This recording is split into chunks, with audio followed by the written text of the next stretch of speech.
அவர் வந்தது மக்கள் மறுபடியும் அவருக்கு ஒரு கைப்படலை கொடுக்க வேண்டும் என்று அன்பாக கேட்டுக்கொண்டு இந்த பரிசு பொருளை வழங்குகிறோம். அதனைத் தொடர்ந்து தம்பி திருநாவுக்கரசு காலேஜ் பேராசிரியராக இருக்கிறார். அவரும் எத்தனையோ டியூஷன் இருந்தாலும் மதுரை என்று வந்துவிட்டால் தன்னை தியாகம் பண்ணிக்கொண்டு அந்த டியூஷனை கட் செய்து கொண்டு வந்து நம்மளை சிறப்பிப்பார். அவருக்கும் இந்த பரிசினை வழங்கி அவருக்கு நன்றி தெரிவித்துக் கொள்கிறோம். அதைத் தொடர்ந்து கல்லூரி பேராசிரியர் சுரேந்திரன் அவர்கள் அண்ணா யூனிவர்சிட்டியில் ப்ரொஃபஸராக இருக்கிறார்கள். எப்போதாவது தம்பி உடனடியாக வந்து எங்களை மகிழ்விப்பார். அவருக்கு ஆன்மீக குழு சார்பாக அந்த பரிசினை வழங்கி சிறப்பிக்கிறோம். அதே போல தம்பி தினேஷ் அவர்கள் எங்கள் கோவிலிலே தான் முதலில் அவர் ஹார்மோனியம் கற்றார். இல்லை கற்றுவிட்டு வந்தார். வந்து இன்று பெரிய ஆளாக ஆகிவிட்டது.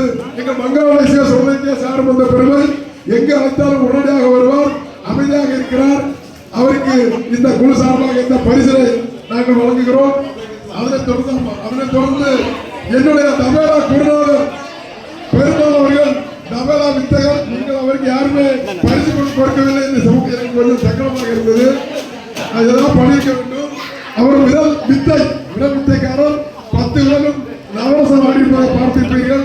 நான் நினைத்தவுடனே வரப்பேச்சு பேசாமல் உடனே வந்து எங்களுக்கு அப்பா அவருக்கு நன்றி தெரிவித்துக் கொண்டு இந்த பரிசினை வழங்கி இந்த ஊர் சார்பாக இந்த கோவில் பக்தர்கள் சார்பாக அனைவருக்கும் நன்றி தெரிவித்துக் கொண்டு உடனடியாக சென்று ரெடியாக இருக்கிறது என்று ஒன்று மகிழுங்கள்.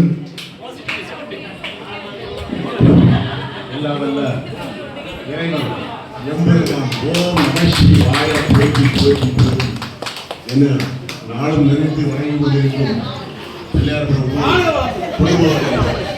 ஸ்ரீ சிவசோழமான ஆண்டவர் கோயில் விரைவாகவே இன்று ஆரம்பமாகி கடந்த ஆரம்பமாகி பரிவார சாமிகளுக்கும் மூலவருக்கும் தொடர்ந்து சிறப்பான பூஜையும் மற்றும் பல்வேறு நிகழ்ச்சிகளும் கூடி இணைந்து நடத்த திட்டப்பட்டு இன்று நடைபெற்றுக் கொண்டிருக்கின்றனர். இந்த குறைவாகத்தில் வருகிறதும் அனைத்து பக்தர்களையும் வரவேற்பதில் மட்டற்ற மகிழ்ச்சி அடைகிறோம், பெருமை கொள்கிறோம். சுவாரஸ்யமாக இந்த படையோடா நல்லபடியாக நடைபெற்றுக் கொண்டிருக்கிறது.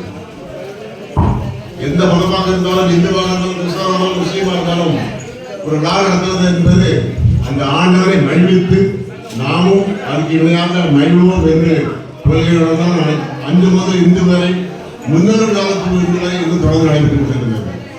திருவிழாக்களும் காலங்களும் நிகழ்ச்சிகளிலும் பல்வேறு நிகழ்ச்சிகளிலும் அங்குதான் குடும்ப அடையாளங்களையும் ஊர் காலங்களையும் அடையாளம் காணுவதற்கும் இரவாக தான் எல்லா மதத்திலும் திருவிழாவை ஏற்படுத்தினார்கள். அதுபோல முன்னோர்கள் ஆரம்பித்த சிவசோழ ஆண்டவரானது அவருடைய பக்தர்களையும் வழிகாரங்களையும் இந்த ஓரளவு சொல்லுகிற அளவிற்கு மேலும் வைத்துக் கொண்டிருக்கிறார். அதனால் அனைத்து பக்தர்களை வருவதில் வரவேற்பில் நாம் சிறந்த ஒரு உதாரணமாக எடுத்துக்கொள்கிறோம். அதில் அனைத்து பக்தர்களை வருகிற வரவேற்பில் மிகவும் பெருமை கொள்கிறோம்.